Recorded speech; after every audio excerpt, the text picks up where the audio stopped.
Goed, baie welkom. Kom ons sit net so en ons bid saam en dan gaan ons begin. Ewige God en Hemelse Vader, so wonderlik om aan U te behoort. So amazing om elke dag net te mag groei in U liefde vir ons. U verander nie, maar ons verander. U verander ons harte, U verander ons denke, U verander ons optrede. En is dit hierdie amazing journey om elke dag U goedheid en U guns te beleef. Die genade wat elke dag vir ons genoeg is, om daarvan seker te wees, bring 'n vrede in ons binneste, wat U woord sê, net die Heilige Gees kan gee. Filippense 4, 6 en 7 sê, en die vrede van God, wat alle verstande te bowe gaan, sal julle hart en sinne bewaar in Christus. Dankie. Dankie. Ons wil vanmôre net kom sê, dankie. Dankie dat U ons vashou. Dankie dat U met ons is. Dankie dat U alles van ons weet. Dankie dat U ons nooit los nie. Dankie dat U die werk wat U in ons begin het sal klaarmaak. Dankie dat U voorsien na die rykdom van die genade. Dankie dat U God is. Dankie dat U liefde vir ons so oneindig is. Dankie vir U genade en vergifnis. Dankie dat ons mag kinders wees, mede-erfgename van die koninkryk. Dat al die beloftes ook vir ons ja en amen is. Dankie. Word verheerlik vanmôre. Maak die woord vir ons oop en mag dit sommer net wees soos altyd vir ons 'n blessing wees in die teenwoordigheid. In Jesus naam. Amen en amen. So ons het laasweek bietjie begin gesels oor Romeine 7 en ons het vir mekaar gesê in die Griekse kultuur is dit die tradisie dat en ook in die Joodse kultuur dat 'n Jood of 'n Griek dan tot 3 vroue en meer gehad het. Nou, een was die ma van die kinders, een was die minnares en die derde een was net daar vir uit eet en kommunikeer en emosionele ondersteuning. Sy was die skelmpie. Alright. En ons het vir mekaar gesê dat in die Joodse tradisie of gebruike die enigste manier wat jy tradisioneel kon skei is wanneer die man van die vrou skei. 'n Vrou kan nie skei nie. Dis nie die vrou se reg nie. Jy is verbind vir die res van jou lewe totdat jy die man kwaad genoeg maak en hy vir jou sê ek skei jou of die man doodgaan. En dis hierdie gedagte van dat die man doodgaan wat Paulus gebruik om te sê dis ons verhouding met die wet. Die wet in die Ou Testament en ons gaan vanmôre praat oor waarvoor is die wet vir ons gegee en wat was die doel van die wet en hoekom die wet en is ons nog onder die wet, hou ons nog die wet vas, dien ons nog die wet of verstaan ons nou skielik, hy het 'n funksie gehad, 'n doel gehad en hy het sy doel uitgeleef. So ons gaan vanmôre uit hierdie gedeelte dit sien en dan so uit hierdie gedeelte uit sien ons wie's wie. En wie's ek en jy in hierdie storie, die vrou of die man? Ons is die vrou. En ons staan in hierdie verhouding met meneer Wet. En die enigste manier wat ons uit hierdie verhouding gaan kom, is as meneer Wet sterwe. Maar gaan meneer Wet doodgaan? Die Wet kan nie sterf nie. Maar wie kan? Ek kan. En skielik gaan ek uit hierdie konteks van hierdie hoofstuk uitsien, Paulus sê, dis vir my beter om dood te gaan. Ek praat nie net van jou asem uitblaas doodgaan nie, ek praat van doodgaan vir die wet. En hoe gebeur dit? Romeine 6 het ons daarmee gehelp. Ek sterf saam met Christus, ek leef nie meer nie, nou leef hy in my. Ek is vry van die wet. Die wet het nie meer hou vas op my nie. Die wet was op die ou mens wat sy eie ding wou doen in die eie ek. Ek het dood gegaan. Christus leef nou in my. Nou verander my verhouding met die wet. So dis wat ons vanmôre hieruit gaan sien. Alright. Vers 3 van Romeine 7 sê, daarom dan, as sy 'n ander man sin word terwyl haar man lewe, sal sy 'n egbreekster genoem word. Maar as die man sterwe, is sy vry van die wet, sodat sy nie 'n egbreekster is as sy 'n ander man sin word nie. So, my broeders, is julle dan ook ten opsigte van die wet dood deur die liggaam van Christus om aan 'n ander te behoort. Ek het aan die wet behoort, ek kon nie daarvan wegkom nie. Hy het vir my elke dag vertel hoe sleg is ek en hoe verlore is ek en hoe gaan ek hel toe en hoe korrup is my lewe en hoe bankrot is ek en hoeveel sonde het ek en dat ek dit nie kan maak nie. Elke dag het ek gehoor hoe sleg is ek by die wet. Maar toe gaan ek dood. En ek sterf in Christus. En ek word in hom begrawe in sy dood en ek staan op in 'n nuwe lewe en ek kyk vir die wet en sê ek behoort nie meer aan jou nie. Christus is nou koning van my lewe. Hierdie ding moet vanmôre hierbo verander in ons gedagtes. Want baie van ons sukkel nog steeds met daai verhouding met die wet. En die duiwel wat vir jou kom sê jy's nie goed genoeg nie en jy's sleg en kyk jou foute en jy gaan reguit hel toe en ons staan in 'n ander verhouding met die wet. Ons is nou in Christus. Ek leef nie meer nie, hy leef binne in my. Naamlik, sê vers 4 verder, naamlik aan hom wat uit die dode opgewek is, sodat ons tot eer van God vrugte kan dra. Galasiërs 2 vers 20 pas vir my so mooi in, wat sê, ek is met Christus gekruisig. Ek leef nie meer nie, maar Christus leef in my. En wat ek nou in die vlees lewe, want ons is nog in die vlees, kyk net vir die ou langs jou, dis nie Casper the Ghost nie, ons is in die vlees, ons is nog hier, wat ek in die vlees lewe, leef ek deur die geloof in die Seun van God, wat my lief gehad het, en homself vir my oorgegee het. Hoe leef ek en jy? In Christus. Beteken dit ons is volmaak? Kan ek gou die hande sien wie van julle is almal volmaak? Ons is nie volmaak nie.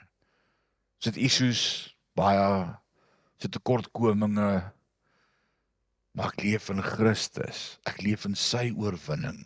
Ek leef in sy volheid. Ek leef in sy vergifnis. Ek sien vanmôre die mooiste quote. Ek moet dit gou met julle deel. Dit het vir my net so in die hart gevat vanmôre. Ek is baie lief vir A.W. Tozer. Julle het dalk al van sy goed gelees. Hy het fenominale boeke geskryf. Een van die goed wat hy sê. If we are not changed by grace. Ek bly in my sonde, ek leef in my sonde, ek hou aan met my sonde, ek sal my sonde doen, ek gaan dit nie opgee nie. Ek bly om dit te doen. Hy sê if we are not changed by grace, then we are not saved by grace. Yes. Wat sê hy? As ek deur genade gered is, dan verander genade my. Wie kan sê amen? Is dit nie amazing nie? As ek sê ek is deur genade gered, dan word my lewe deur genade verander. En iets wat ek vanmôre kan sê, en ek seker julle kan dit saam met my sê, ek is nie meer wie ek was nie. Ek's nog nie wie ek moet wees nie, want ons is nog op aarde. In 'n vleeslike liggaam, dis waaroor die hoofstuk gaan vanmôre. Maar ek is nie meer wie ek was nie. The things I used to do, I do them no more. It was a glad day when I was born again. Dis die hele hart van hierdie teks. So, ons is nie meer vas aan die wet nie, of onder die wet nie. Wat ons nou doen, doen ons in vryheid. In Christus, uit liefde, uit sy genade vir ons, en dan word nie meer fokus op die wet gesit nie, maar fokus is nou op verhouding met liefde. So as ek elke week moet opstaan en die wet reserteer, ek het 'n probleem daarmee. Want dit sê vir my, ek leef in 'n ander verhouding met die wet. Ouens, ek kan nie die wet hou nie. Ek weet julle doen, ek kan nie. Ek kan nie die wet hou nie. Maar die wet, sê die woord, is die tugmeester na die Vader. Hy het vir my kom wys hoeveel sonde het ek. Ek is dankbaar vir die wet, maar ek het Christus gevind. En ek leef nie meer nie, maar ek leef nou in hom. En hy het vir my gesterf sodat ek kan vry wees. En nou kyk die Vader na my en hy sê Romeine 8 vers 1 en ons gaan volgende week dalk daarby uitkom as Paulus na konklusie van hierdie hoofstuk met hierdie powerful inval in hoofstuk 8 vers 1 en sê daar's dan nou geen meer veroordeling vir die wat in Christus is nie. Alright, is jy in die wet of is jy in Christus? As jy in Christus is daar nie meer veroordeling nie. Beteken dit ek is volmaak? Nee, ek het nog al my issues. Maar daar's vergifnis. En ek wil verander. En ek verander, stukkie vir stukkie. Party van ons stadiger as ander, maar ons verander. We change. So die fokus is nou op liefde. Vers 4 sê, sodat ons tot eer van God vrugte kan dra. So ek is in hierdie nuwe verhouding met Christus vir 'n doel, sodat ek kan vrugte dra. Nou watter vrugte moet ons dra? Hoe lyk hierdie vrugte? Galasiërs 5:22 sê, maar die vrug van die Gees is liefde. Alraai, nou stop net en ek sê dit altyd en ek wil dit weer sê, dalk het jy dit nou nog nie gehoor nie of gemis. Galasiërs 5 vers 22 sê, maar die vrug, een enkelvoud. Sien jy mooi in jou Bybel, is 'n enkelvoud vrug. Dis net een vrug. Daar's net een vrug van die Gees. Liefde. En as jy in hierdie verhouding met God staan en met Christus staan in liefde, dan het hy 'n paar maniere hoe hy manifesteer in jou lewe. En dan kom hy, dit word blydskap, want ek verstaan die liefde. Omdat ek weet hoe lief hy my het, nou kan ek bly wees. Sien, dis nie meer performance nie. Ek is nie bly omdat ek volmaak is of perfek is of sonder sonde is nie. Ek is so bly want ek weet hoe lief het hy my. As hierdie liefde in plek is, dan is daar blydskap. Dit bring 'n vrede by my. Ek het nie meer slapelose nagte oor ek hel toe gaan nie. Die ander gaan te keer, maar ek voel vere. Ek het vrede. Ek het vrede. Ek het vrede want hy het my, hy hou my vas, hy is in beheer van my lewe. Ek gee nie gou moed op nie. Ek is lankmoedig want ek weet hy het 'n plan vir my lewe. En ek weet hoe lief hy my het en ek verloor nie hoop nie. En ek raak nie ongeduldig nie, ek is lankmoedig. In hierdie probleme waardeur ons gaan, kan ek verander waai en vriendelik wees, want ek weet wie ek is in Christus. Vriendelikheid dit kom daar uit. Omdat ek weet wat Christus vir my gedoen het en hoe lief hy my het, is ek goed verander. Want hierdie liefde wat hy vir my het, wil ek met ander share en ek kan dit nie op 'n ander manier share as goedheid nie. Ek wil vir jou goed wees, ek wil ouens om my bless, ek wil dinge vir ouens om my doen, ek wil al my goed weggee, ek wil ouens om my happy, ek doen goeie goed. Goedheid, dis 'n vrug van die Gees, omdat ek liefde verstaan. Ek bly getrou. Ek gaan nie langs die pad uitsak en sê, ag nou het ek genoeg gehad, nee. Nee, ek is getrou tot die einde, want hy is getrou. Dit bring 'n sagte gees by my. Sagte gees, sagmoedig. Ek is nie meer up in arms en raak kwaad vir alles, nee. Ag, ek weet hoeveel geduld het hy met my, so ek kan maar seker met jou ook geduld hê, jy is net soos ek. En hy het met my geduld, so ek het met jou geduld. En skielik is ander se foute 'n rede vir jou om vir hulle te bid en sommer weer vir die Here dankie te sê vir wat hy met jou doen, so jy is sagmoedig en hy help ons om selfbeheersing te hê. Sê alles is die uitvloeisel van liefde. Romeine 7 vers 5 sê, want toe ons in die vlees was, het die sondige hartstogte wat deur die wet kom in ons lede gewerk om die doodse vrugte te dra. Sonde sê, doen dit, vat dit, maak so, gaan voluit, leef vir die wêreld. Dit het in my gewet, die wet is altyd hier, die uitwerking na sonde toe, dis wat die wet doen met my en jou. Dit wys jy konstant op jou tekortkominge en foute. Galasiërs 5:19, ek lees vir jou vers 19 tot 21, en die werke van die vlees is geopenbaar. Naamlik, oorspel, hoerery, onreinheid, ongebondenheid, afgodery, towery, vyandskap, twis, jaloersheid, toornigheid, naaiwer, tweedrag, partyskap, afguns, moord, dronkenskap, brassery en dergelike dinge waarvan ek julle vooraf sê. Soos ek al vroeër gesê het, dat die wat sulke dinge doen, die koninkryk van God nie sal beerwe nie.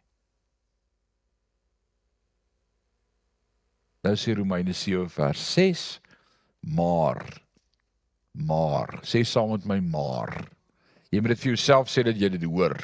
En dan moet jy nou lees wat ek nou hierna gaan sê, maar, nou is ons ontslaaf van die wet waardeur ons gebonde was. Vir wie is dit goeie nuus? Nou, ek dink dis awesome. Maar nou is ons ontslaaf van die wet waardeur ons gebonde was, aangesien ons dit afgesterf het, sodat ons dien in die nuwigheid van die gees en nie in die ouheid van die letter nie. That's your choice this morning. Wil jy op die ou manier aanhou leef in jou verhouding met die wet, bewus wees van jou tekortkominge, die wet van die vlees volbring, die sonde van die vlees doen, wat Galasiërs ons van leer, dat hierdie goed is in jou lewe, of wil jy vanmôre saam met Paulus sê, ek's dood vir die wet. En dit kan net gebeur in 'n lewe in Christus. Ek kan nie in die ek lewe en in Christus lewe nie, ek kan nie. Dis of die eie ek, of Christus. Dis of ek en my wil, en ek traai, of ek kan niks doen nie, maar ek dank die Here dat hy alles kan doen in my. Dis daai verhouding waarvan ons vanmôre leer. Daar's nou iets nuuts wat gebeur, 'n nuwe verbond, 'n nuwe gees. Nie langer die wet wat op tafels van klip is nie, maar Jeremia 31 en Esegiel 36 sê vir ons, maar ek sal die wet nou op julle hart skryf. Luister na die stem van die Here. Dis die manier wat God van die begin af wou gehad het. Die wettiese sisteme en kerke nie, dit was nooit God se hart vir die mens gewees nie. Gooi af die las en die juk van wettisisme en reageer op die stem van Christus. Dis nie 'n pad na verval of terugval nie. Nee, dis 'n pad na vryheid en nuutheid en varsheid. Ek gaan vir jou lees vers 7 tot vers 13. Ons is in Romeine 7. Wat sal ek dan sê? Is die wet sonde? Nee, stellig nie. Inteendeel, ek sou die sonde nie anders as deur die wet geken het nie. Want ek sou ook die begeerlikheid nie geken het as dit nie vir die wet was wat gesê het jy mag nie begeer nie. Maar die sonde het aanleiding gevind deur die gebod en in my allerhande begeerlikheid verwerk. Want sonder die wet is die sonde dood. En sonder die wet het ek vroeër gelewe. Maar toe die gebod kom, het die sonde weer opgelewer en ek het gesterwe. En die gebod wat die lewe moes wees, die het vir my geblyk die dood te wees. Want die sonde het aanleiding gevind deur die gebod en my verlei en daardeur gedood. Dus is die wet heilig en die gebod is heilig en regverdig en goed. Het die goeie dan vir my dood geword? Nee, stellig nie, maar wel die sonde. dat dit kon blyk sonde te wees, omdat dit deur die goeie vir my die dood bewerk, sodat die sonde deur die gebod uitermate sondig kon word. It's like, wat wil jy sê, Paulus? Ek het hierdie storieetjie gehoor van 'n ma wat vir haar seentjie vra toe hy by die huis kom van die kerk af. Sy was nie kerk toe nie, sy het hom daar afgelaai. En toe hy by die huis kom, toe vra sy vir hom, en waaroor het die dominee gepreek vandag? Toe sê hy, ek kon nie lekker agterkom nie, maar dit klink my hy is teen sonde. Wat het Paulus vir ons in hierdie gedeelte kom probeer verduidelik? Ek kan nie lekker agterkom nie, maar dit klink my hy is teen sonde. Dit klink my hy sê ek moet sterf vir die sonde. Paulus kom sê hier vir ons die wet is nie sonde nie. Dit is net die voorbeeld van volmaaktheid. Maar wat dit kom doen het, is om vir my en vir jou ons tekortkominge te wys, op my gebreke te wys, op my sonde te wys. Paulus sê, ek sou nie begeerlikheid of last, dit is 'n woord wat ons ken, daai begeerlikheid om iets te wil hê, ek wil dit hê en ek gaan dit kry. Ek moet dit hê, ek moet dit kry. Dis last, dis begeerlikheid. Paulus sê, ek sou dit nie geken het, as dit nie vir die wet was wat vir my kom sê het, dis verkeerd nie. En Paulus was op die stadium die mees geleerde Bybelwettiese student van die dag. Onthou dit baie mooi. Hy was bekwam in die wet, hy was die Jood van die dag. As dit by die wet kom, onderrig in die wet, maar wat gebeur? Hoe meer Paulus die wet bestudeer, hoe meer besef hy is verlore. Hoekom dink jy het Paulus die Christene met so passie gehad en wou hulle doodmaak? Hoekom? Skielik kom hierdie ouens wat nie eens die wet ken nie en hulle sê dit 'n verhouding met Christus. Hoe meer ek die wet leer, hoe meer besef ek's verlore en hulle roem daaraan dat hulle 'n verhouding met die koning het. Dis nie reg nie. Hulle hou nie eens die wet nie. Het hulle met 'n passie gehad, want hy het nie verstaan dat hulle gesterf het in Christus en dit nie meer hulle is wat leef nie. Maar dit Christus is wat in hulle leef en daarom is hulle vry. En daarom maak hy hulle dood en hy jag hulle en hy jaag hulle.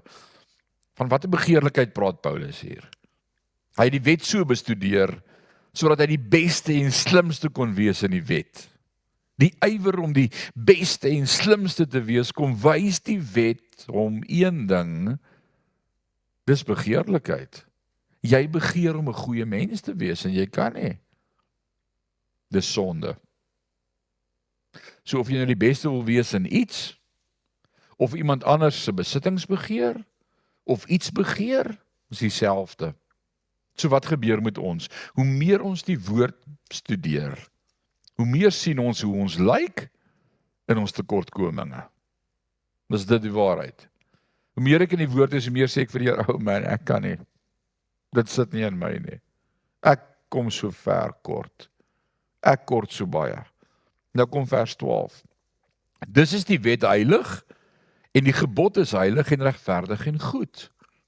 Het die goeie dan vir my die dood geword? Nee, stellig nie, maar wel die sonde. Dat dit kon blyk sonde te wees, omdat dit deur die goeie vir my die dood bewerk, sodat die sonde deur die gebod uitermate sondig kon word. Met ander woorde, wanneer ek iemand sien wat neerkyk op ander en mense veroordeel, sien ek mens wat nie tyd spandeer in die woord nie. Want as jy in die woord tyd spandeer het jy geweet wat jou eie tekortkominge en gebreke, en het jy nie so baie tyd gemors om te kyk na ander se issues nie. Matteus 6 vers 1, 5, 6, 7 vers 1, bergpredikasie, laaste hoofstuk, sê Jesus, moenie oordeel nie, sodat jy nie geoordeel word nie. Met die maat waarmee jy meet, gaan vir jou gemeet word. Oppas, hier is goeie raad. Haal eers die balk uit jou eie oog, voordat jy die splinter uit die oog van jou broer probeer haal. Haal eers die balk uit. Jy sien, wanneer ek in die woord is, sit ek nie en kyk na die skrif en sê, joh, hier's nou 'n lekker skrif vir Louise, wat ek vir haar kan mooi vertel hoeveel sonde het sy in haar lewe, nie? Wag, ek voel ek moet haar sommer 'n bietjie WhatsApp. Louise, gaan lees bietjie hierso, wat sê die? Ek weet ons maak nie so nie, nee, ons doen nie. Och, hier's nou iets vir my buurman wat so op sy vrou skree. Ek gaan gou vir hom hierdie WhatsApp. Kyk wat sê die Here, sulke ouens gaan nie die koninkryk beerwe nie. Hier's 'n skrif vir my seun. Hy moet bietjie hierdie hoor. Laat hy bietjie hoor, hy moet my respekteer as sy ouer. Hy kan nie met my so praat nie. So vanaand stilte tyd aan tafel as oordenking sê ek het 'n bietjie 'n skrif hierso. Kinders, julle moet julle ouers gehoorsaam wees en doen wat hulle sê. Hoor julle? Nee, ons het nie so 'n verhouding met die woord nie. Dis nie die verhouding wat ek en jy met die woord het in Christus nie. My verhouding met die woord is wanneer ek hom oopmaak, praat die Here met my. En meeste van die tyd kry ek trane in my oë en sê, Here, ek is so sorry. Ek het nog so baie om te verander. Here, ek skiet ver te kort. Ek kan net vir U kom vra, maak my hart nuut. Vergewe my, werk met my. Hier's ek. Ek gee myself weer, Here, ek het al hoeveel keer, ek doen dit maar net weer. Ek kan nie, help my. Dis ons verhouding met die wet. Die woord vertel vir my, hoe lyk ek? En eintlik sê die woord vir my, omdat jy so lyk, moet jy so bly wees, daar's 'n Christus. Jy sien, en dis juis in my swakheid, wat ek nou geleer het om te lewe. Want ek probeer nie volmaak wees nie. Ek sê nie, ja nee, tik, pragtig, ek kry dit reg, ek kry nou al 9 uit 10 vir hierdie questionnaire nie. Nee, ek het 0 uit 10. Maar in Christus is ek 10 uit 10, want hy leef in my. Dis nie ek nie, dis hy. Dis hy wat in my werk om te wil. Dis hy wat die werk in my begin het, Filippense 1:6 sê, en hy sal dit klaarmaak. Ek dank die Here daarvoor. En nou het my man, of my vrou, of my kind 'n probleem. In plaas van om my vinger in te druk en vir hulle mooi te vertel, hulle is op pad hel toe, omhels ek hulle en sê, is okay. Dis waarvoor Christus vir ons gekom het. Kyk hoe verander my lewe nou. Waar ek hierdie kwaai ou was, wat almal om my wou reg kry, omdat ek nie reg is nie, want dis eintlik wat ons doen as ons met ander kwaai is ek kruip weg agter ander se foute, dat hulle nie my foute sien nie, maar ek ken myself. En ek is hard op my kinders, want ek wil nie hulle met dieselfde foute maak as wat ek gemaak het nie. Ek weet julle doen dit nie.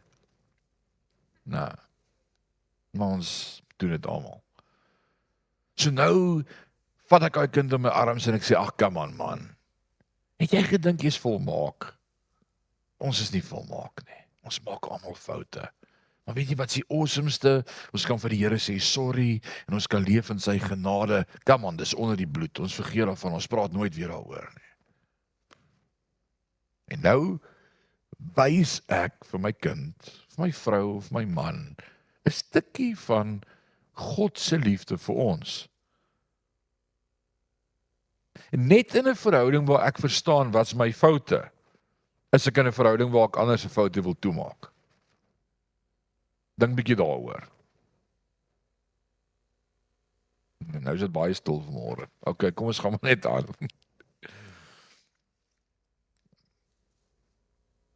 Ek is nou so by Romeine 8. Daar is ek terug by Romeine 7. Alright.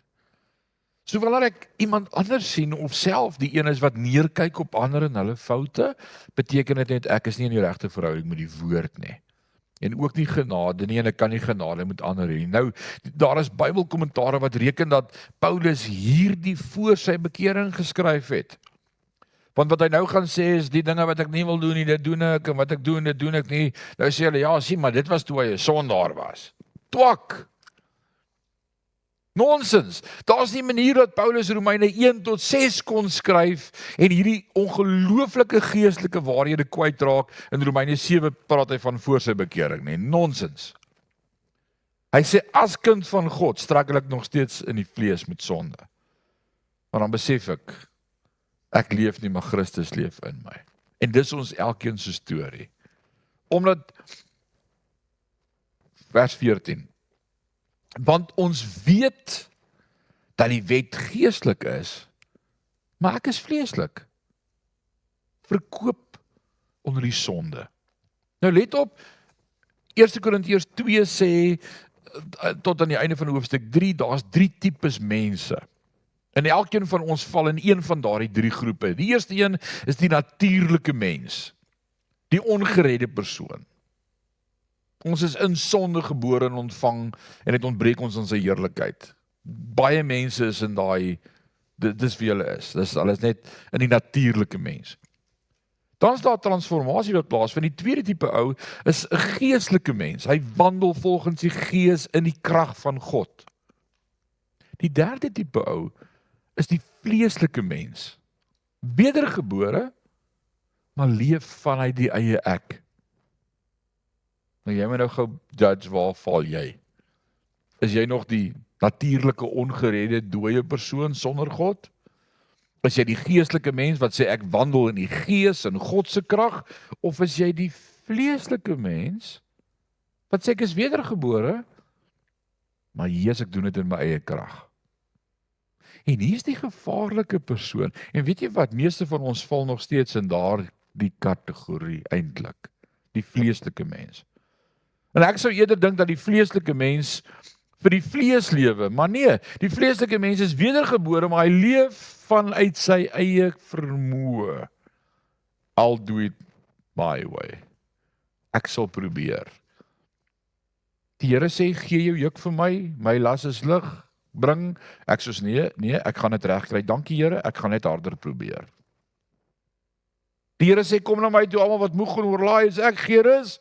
Ek sê ook so blyk die Here ontdek, maar ek het net 'n bietjie tyd vir myself nodig. Ek gaan myself nou regkry. Jy gaan sien, ek gaan dit regkry. Why do it on your own way? Hoekom? Met ander woorde, dit is net iemand wat wedergebore is, maar nog steeds die wêreld probeer geniet en dien. Dis sekerlik die moeilikste plek om te wees. Want jy kan nie eers die wêreld mee geniet nie, want jy is wedergebore. Jou eie, dit kla jou aan, nee, jy kan dit nie eers mee geniet nie. Dis hoekom Openbaring sê, was jy maar eerder warm of koud, maar nou is jy lou. Dis baie meer as dit. Jy kan soos 'n heilige lewe, maar in jou eie krag, met jou eie reëls en jou eie stelsel. Wie dink dat Paulus in vers 14 van 'n wêreld dien en sonde dien, drink, steel en moer praat? Ek dink nie dis waarvan hy praat nie. Dis vleeslik hier, omdat hy besef dat hy vanuit die vlees in sy eie krag dit probeer doen het. Hy het die wet geleer, hy het die wet geken, hy het die wet probeer onderhou, uit sy eie krag. En dis juis die issue. Wanneer ek sê ek kan nie, ek gee oor, dan leef Christus in my.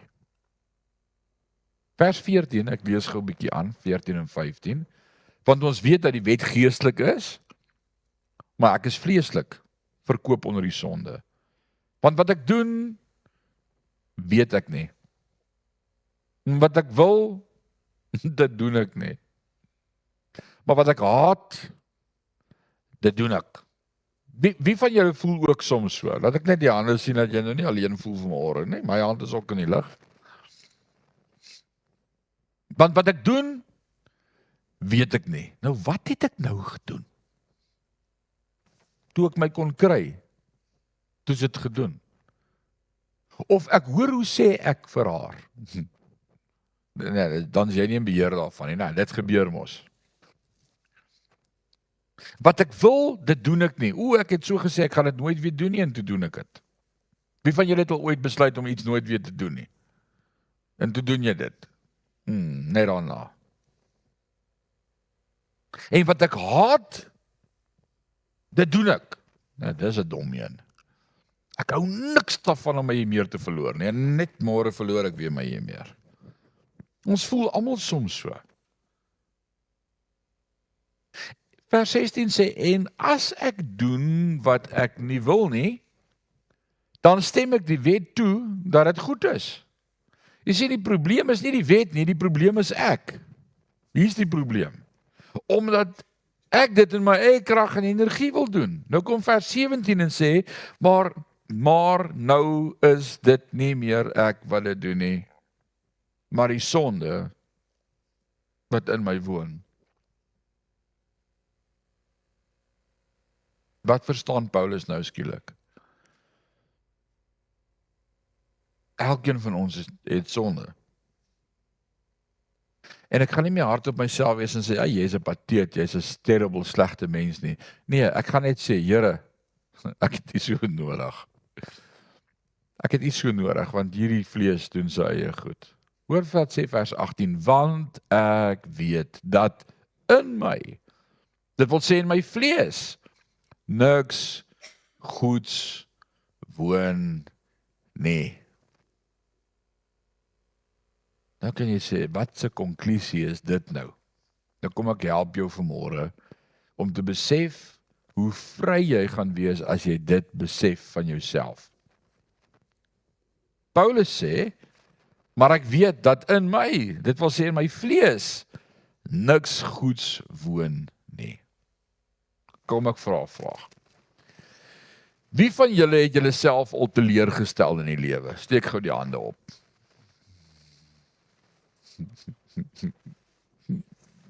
Baie. Hoekom stel jy jouself teleur? Waar kom teleurstelling vandaan?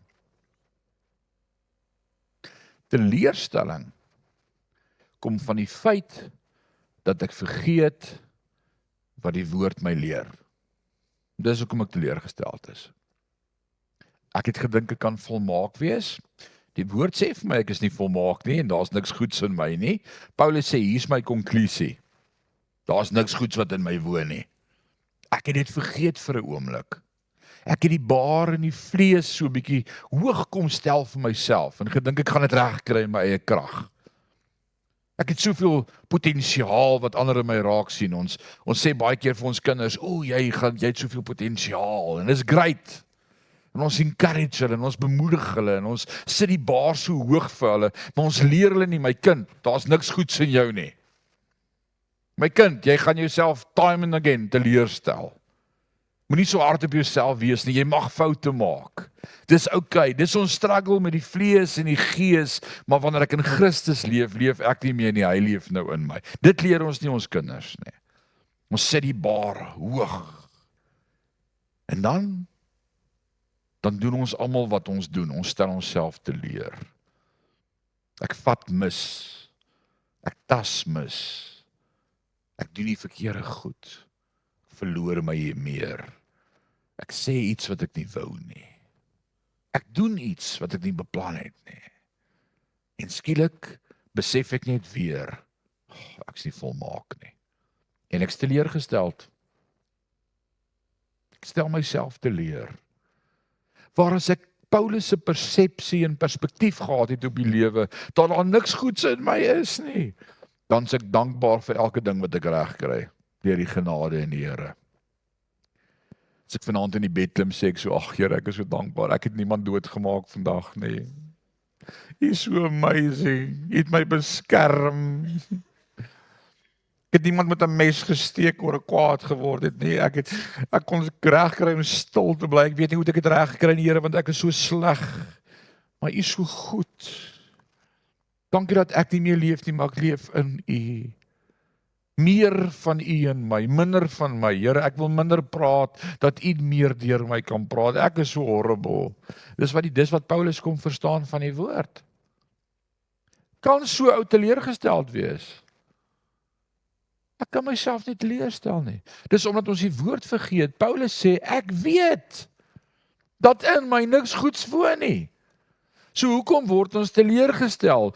Omdat ons die woord vergeet en dink ons kan dit in ons eie krag doen. Sommer net interessante statistiek.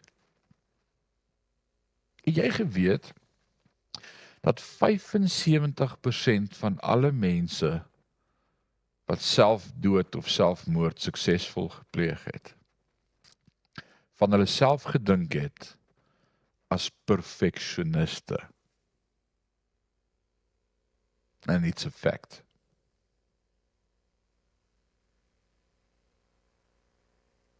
,75% van mense wat genoeg gehad het van teleurstelling is omdat hulle nie perfek kon wees nie. Hulle het hulle self teleurgestel en dan besluit hulle het genoeg gehad.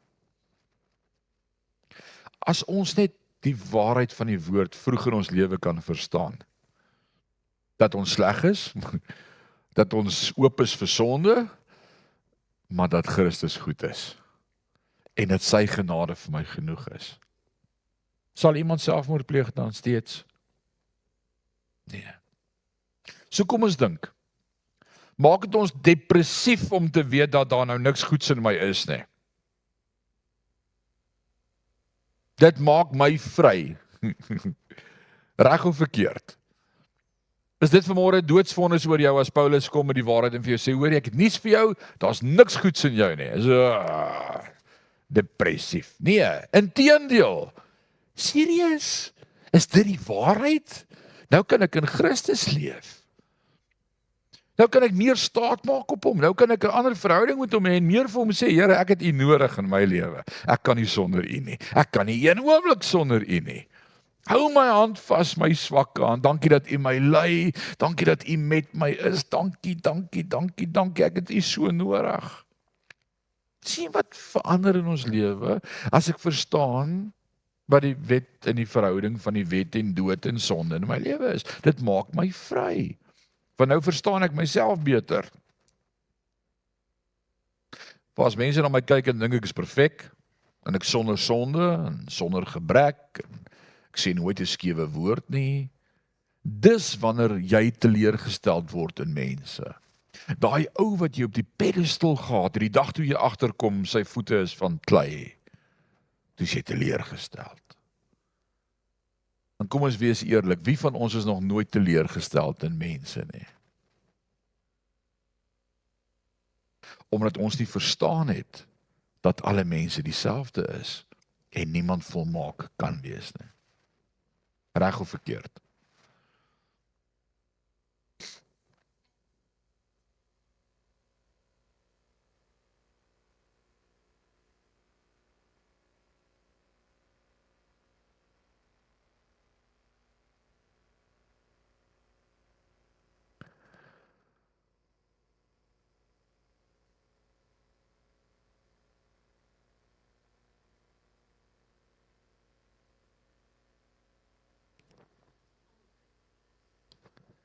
En ek stem met jou saam.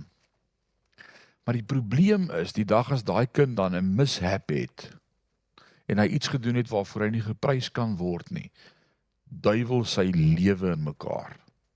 En dis die tipe kind wat voor my kom sit in berading en wil selfmoord pleeg, wat sy kinders, sy ouers teleurgestel het, en voel hy kan nie vir sy pa en ma hierdie ding sê in sy lewe nie. Hoe kan hy vir hulle sê, hy het 'n issue? Want hy staan hierdie volmaakte kind en hulle prys hom net die hele dag vir hoe great hy is. En skielik is die realiteit in sy lewe, jy's nie great nie. So hoe kry ons hierdie balans? Want it's a valid question. Wat dink julle, hoe hanteer ons dit? Alida?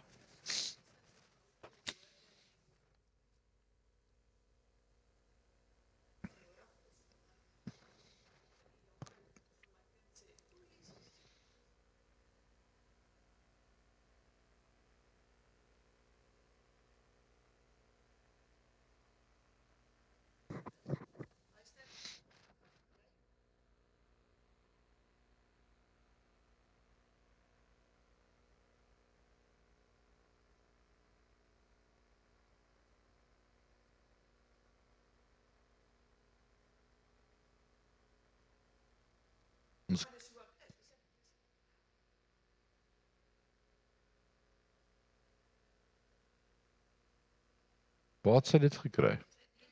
Ja, okay, kom ons. Skus, dit was nou baie Kom ek help dan nie. Kom, die meeste van my goed wat ek share, kom uit my eie lewe uit, so Rinus 2 vers 9. Kom ek sê jou wat doen ek met my 2 seuns. My 2 seuns is totaal en al bewus van hulle swakheid. En hulle weet hulle pa sal dit altyd cover. Nie toemaak nie, maar daar's grace want ons is in Christus. Altyd. Hulle kan enige tyd, hulle het vrymoedigheid om vir my te sê we messed up again. En nou soos ek is eintlik verbaas dat jy so min mess up, maar it's amazing. So hier's my hart en ek kan nie 'n ander hart hê vir my kinders as wat Christus vir my het nie. Gisteraand het ons is so 5 gemeentes, 5 kerke in die dorp wat praise and worship aand aangebied het by die hoërskool. Ons wil 1 keer 'n kwartaal vir ons tieners 'n praise and worship aand aanbied. Nie 'n kerk nie, nie 'n organisasie nie, net kom ons dien die Here. Lekker. Daar was so 70 tieners maar. Dis goed, dis 'n goeie begin. En ons het uit al die kerke uit saam 'n orkes saamgestel en almal was deel van die band gewees. Die een het gesing, die een het gelei, die een het gitaar gespeel, daai kerk se bass gitaar het gespeel en hulle vra toe vir my oudste seun, Christian, om die lead gitaar te speel in die band. Amazing.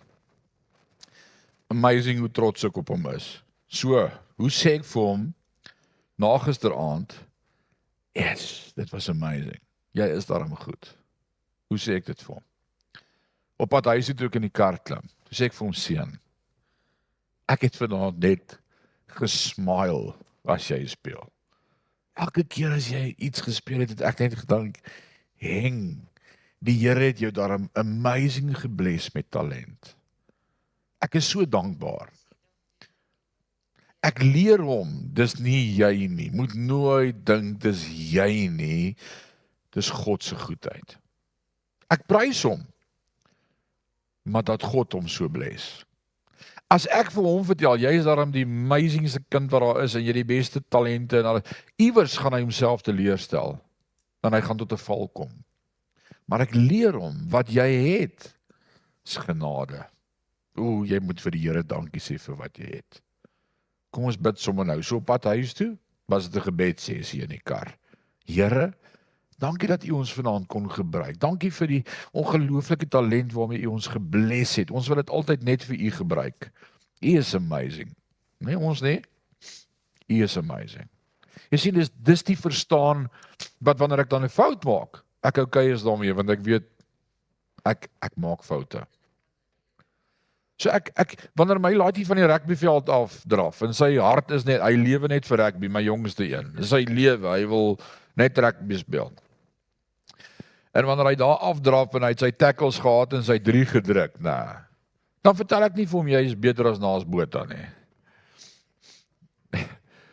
Ek vat hom en ek sê vir hom, seun, dat die Here so talent vir jou kon gee, is amazing. Kom ons sê vir die Here dankie vir wat hy met jou doen. Dis nie jy nie, dis God. En ek dink dis 'n gesonde verstaan van hoe om vir iemand 'n pat op die skouer en te sê, yes, dis so awesome om te sien wat die Here deur jou doen. Is dit nie 'n beter manier nie? Marlene, wil jy gaan? Lekker werk. Sy is in die werkersklas. Die res van ons is op pensioen. Be blessed. Wat het jy nou ook 'n werk gekry? Jy kroek.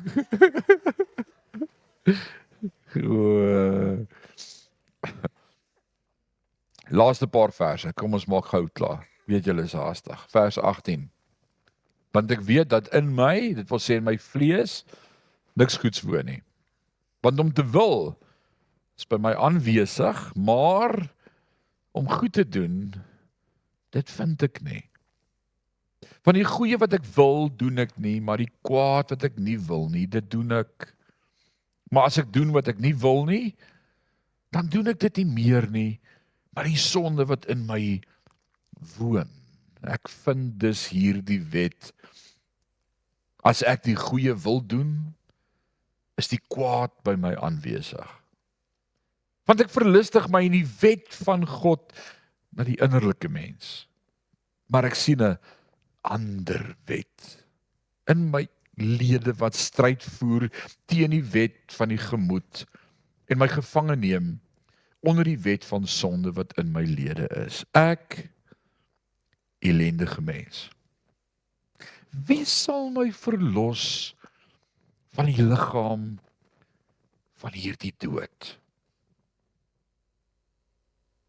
Wie sal ons verlos van die liggaam van hierdie dood? En dan vers 25, die antwoord, die kulminasie van hierdie hoofstuk, die hoogtepunt, die uitroep, ek dank God deur Jesus Christus, ons Here. So dien ek self dan wel met die gemoed die wet van God, maar met die vlees die wet van sonde. Wanneer ek verstaan dat dit my struggle is, hierdie kant van die dood. Want wat sê hy vir ons? Hy sê, wie van julle het al ooit 'n lijk gesien? Is nie 'n lekker ding, nee, is 'n dooie ding. Is nie nice nie. Hy is regtig morsdood. Daar's geen lewe nie. Morsdood. Ek was 17 jaar oud toe ek by Afpop begin werk het as lijksbesorger. Dit was my eerste job vir 'n by. Ek het nie lank gehou nie, dis te dood. Maar ek so dank die Here, niemand het ooit teruggepraat met my nie. Dit sal verstaan, dit sal my dalk laat doodgaan. So in daai lijkshuis, dis dood. Jy is eintlik bang vir dit, maar daar's niks om voor bang te wees, ja, dit is dood. So kan 'n dooie ou iets doen. Nee. Nou sê Paulus, en dis die gedagte hier, hy sê, solank as wat ek lewe, gaan daar goed wees wat ek doen wat ek nie wil doen nie. Maar ek maak vrede daarmee. Maar ek sien uit na die dag, wanneer hierdie stuk vleis gaan doodgaan, want dan kan hy nooit weer sonde doen nie. Dan is ek net vir altyd by God, en ek is ontslae van die sonde. Nou sê Paulus, vir my is Christus die lewe, en om te sterwe is 'n wins. En net 'n kind van God kan so begin dink oor die dood. Dit is lekker om te leef, is nice, maar is 'n struggle. Hierdie ding doen dinge wat hy nie moet doen nie. En ek sukkel met dit, en hoe meer ek oorgee, en hoe meer God beheer vat vir my lewe, great, ek oorkom baie dinge. Maar as die ding sy asem uitblaas, dan is ek vir altyd by God. En dan sê ek vir die stuk vlees, pay way. Draai nog een keer iets doen, jy kan nie, jy's dood. Wanneer ons so begin dink oor sonde, dan sien ons eintlik uit daarna om by God te wees, doen ons nie. Dit is eintlik awesome. En nou die volgende vers, volgende week, eerste vers 8, vers 1, daar's dan nou geen meer veroordeling vir die wat in Christus is, nie. So jou vraag vandag, en dis waarom ons hier uitstap, is jy in jouself of is jy in Christus? Is jy wedergebore en probeer steeds in jou eie krag dinge doen? Of sê jy, ek leef nie meer nie, maar Christus leef in my? As jy in hom is, geen veroordeling nie. Al maak jy foute, geen veroordeling nie. Want jy ken jou tekortkominge, jy weet jy is sleg. Paulus sê, daar's niks goeds wat in my woon nie, maar ek is dood, Christus leef in my. Kom ons bid saam. Vader, dankie vir u woord. Dankie dat ons mag tyd spandeer in die woord. Die woord is kosbaar, en hoe meer ons delf in die woord, en die woord vir ons oopgemaak word deur die Heilige Gees, hoe meer bless dit ons, en hoe meer stig dit en bemoedig dit ons, en is eintlik net so amazing om te besef wie ons is in Christus. Ekskuus dat ons dit probeer in ons eie krag doen. Ons kan nie. En ons bely dit vandag, ons kom sê dit vir u, ons is swak, en dis juist hoekom Paulus sê, wanneer ek swak is ek sterk, want ek leef nie, maar Christus leef in my. My gebed vir elkeen vandag hier, is dat ons sal leer, dat u in ons leef, en dat ons in u mag leef. Dankie daarvoor, dankie vir nuwe lewe, dankie vir hoop, dankie dat u ons vashou in die holte van die hand. Ons is gebless om aan u te behoort. In Jesus naam. Amen. Amen.